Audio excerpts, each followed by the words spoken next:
नमस्कार। श्री गणेशाय नमः। ओम नमः शिवाय। ओम नमः शिवाय। ओम नमः शिवाय।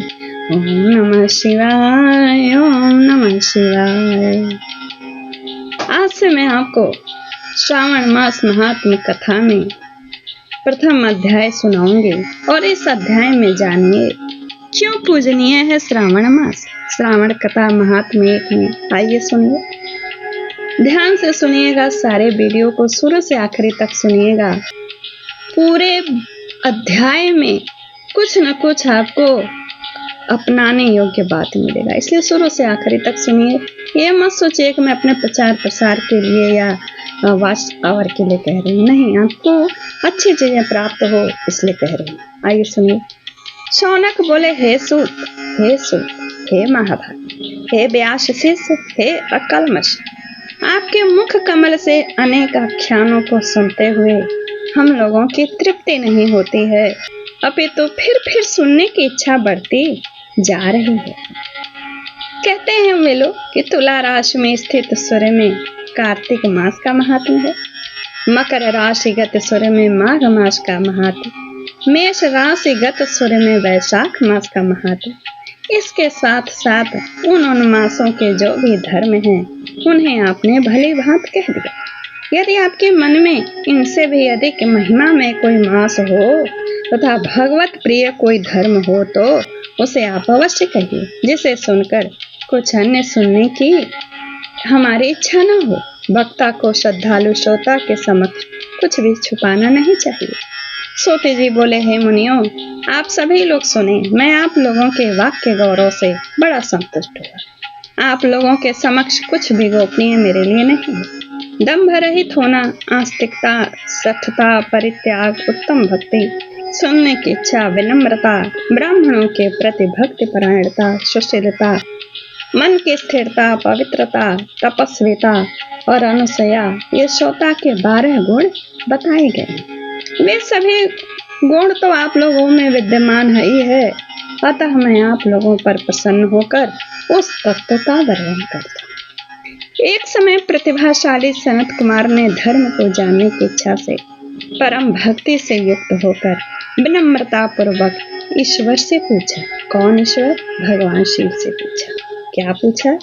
सनत कुमार बोले, योगियों के द्वारा आराधनीय चरण कमल देव, हे देव, हे देव, हे महाभाग, हमने आपसे अनेक व्रतों तथा बहुत प्रकार के धर्मों का श्रवण किया, फिर भी हम लोगों के मन में सुनने की एक अभिलाषा है। 12 मासों में जो मास सबसे श्रेष्ठ, आपकी अत्यंत प्रीत कराने वाला, सभी कर्मों को सिद्धि देने वाला हो, अन्य मास में किया गया कर्म यदि इस मास में किया जाए तो वह अनंत फल प्रदान करने वाला हो।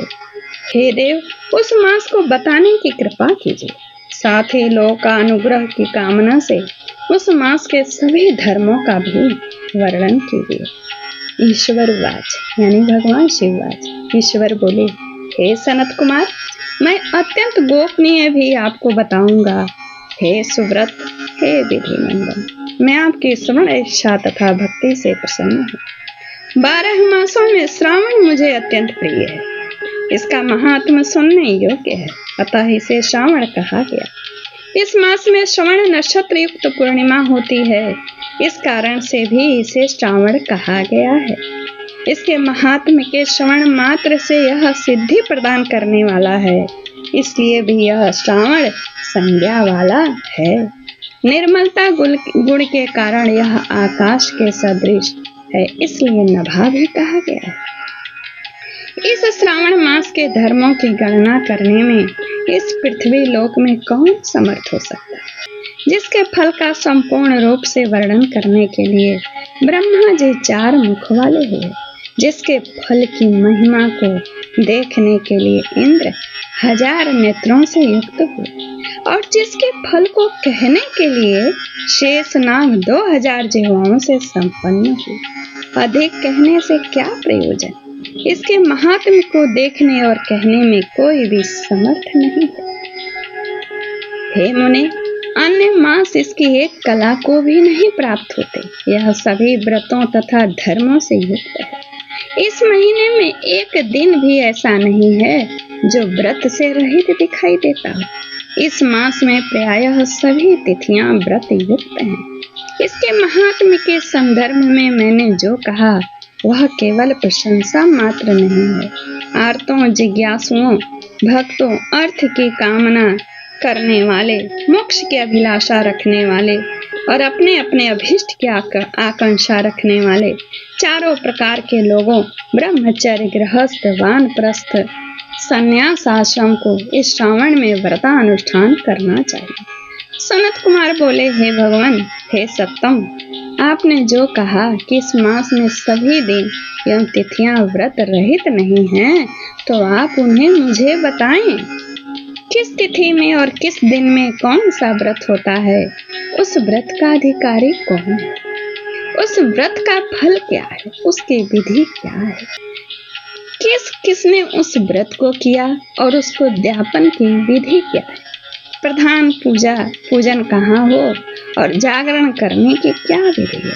उसका देवता कौन है और उस देवता की पूजा कहाँ होनी चाहिए? पूजन की सामग्री क्या क्या होनी चाहिए और किस व्रत का कौन सा समय होना चाहिए? हे प्रभु, वह सब आप मुझे बताएं। यह मास आपको प्रिय क्यों है? हे पिता शिव, हे ईश्वर, आपको यह मास क्यों प्रिय है? किस कारण यह पवित्र है? इस मास में भगवान का कौन सा अवतार हुआ? वह सभी मासों से श्रेष्ठ कैसे हुआ? और इस मास में कौन कौन धर्म अनुष्ठान के योग्य हैं? हे प्रभु, यह सब आप बताइए। आपके समक्ष मुझ अज्ञानी का प्रश्न करने में कितना ज्ञान हो सकता है, अतः आप संपूर्ण रूप से बताइए। हे कृपालो करुणा निधान, मेरे पूछने का अतिरिक्त जो भी शेष रह गया हो उसे भी हम लोगों के उद्धार के लिए कृपा करके बताइए। रविवार, सोमवार, भौमवार, बुधवार, गुरुवार, शुक्रवार और शनिवार के दिन जो करना चाहिए, हे विभो, वह सब मुझे बताइए। आप सबके आदि में आविर्भूत हैं, अतः आपको आदिदेव कहा गया है। जैसे एक की विधि बाधा से अन्य की विधि बाधा होती है, वैसे ही अन्य देवताओं के अल्प देवत्व के कारण आपको महादेव माना गया। तीनों देवताओं के निवास स्थान पीपल वृक्ष में सबसे ऊपर आपकी स्थिति है। कल्याण रूप होने के कारण आप शिव हैं और पाप समूह को हरने के कारण आप हर हैं। आपके आदिदेव होने में आपका शुक्ल वर्ण प्रमाण है, क्योंकि प्रकृति में शुक्ल वर्ण ही प्रधान है, अन्य वर्ण विकृत हैं। आप कपूर के समान गौर वर्ण के हैं, अतः आप आदिदेव हैं। गणपत के अधिष्ठान रूप 4 दल वाले मूलाधार नामक चक्र से, ब्रह्मा जी के अधिष्ठान रूप 6 दल वाले स्वाधिष्ठान नामक चक्र से और विष्णु के अधिष्ठान रूप 10 दल वाले मणिपुर नामक चक्र से भी आप ऊपर आपके अधिष्ठित होने के कारण आप ब्रह्मा तथा विष्णु के ऊपर स्थित हैं। यह आपकी प्रधानता को व्यक्त करता है। हे देव, एकमात्र आप ही पूजा से पंचायतन पूजा हो जाती है। पंचायतन 5 देवताओं को बोला जाता है, जिसमें विष्णु, शिव, गणेश और सूर्य भगवान और शक्ति, जो कि दूसरे देवताओं की पूजा से किसी भी तरह संभव नहीं है। आप स्वयं शिव हैं। आपकी बाईं जांघ पर शक्ति स्वरूपा दुर्गा, दाहिनी जांघ पर गणपति, आपके नेत्र में सूर्य, हृदय में भक्त राज भगवान श्री हरि विराजमान है। देखिए, पंचायतन की पूजा हो गई। अन्य के ब्रह्मा रूप होने तथा रस के विष्णु रूप होने और आपके उसका भोक्ता होने के कारण हे ईशान, आपके श्रेष्ठत्व में भी किसी संदेह हो सकता है। सबको विरक्ति की शिक्षा देने हो तो आप श्मशान में तथा पर्वत पर निवास करते हैं। पुरुष सूक्त में इस मंत्र के द्वारा, कौन से? उतामृत त्वस्य शानु, इस मंत्र के द्वारा प्रतिपादन के योग्य हैं, ऐसा महर्षियों ने कहा है। जगत का संहार करने वाले हलाहल को गले में किसने धारण किया? महाप्रलय की कालाग्नि को अपने मस्तक पर धारण करने में कौन समर्थ था? संसार रूप अंधकूप में पतन के हेतु कामदेव को किसने भस्म किया?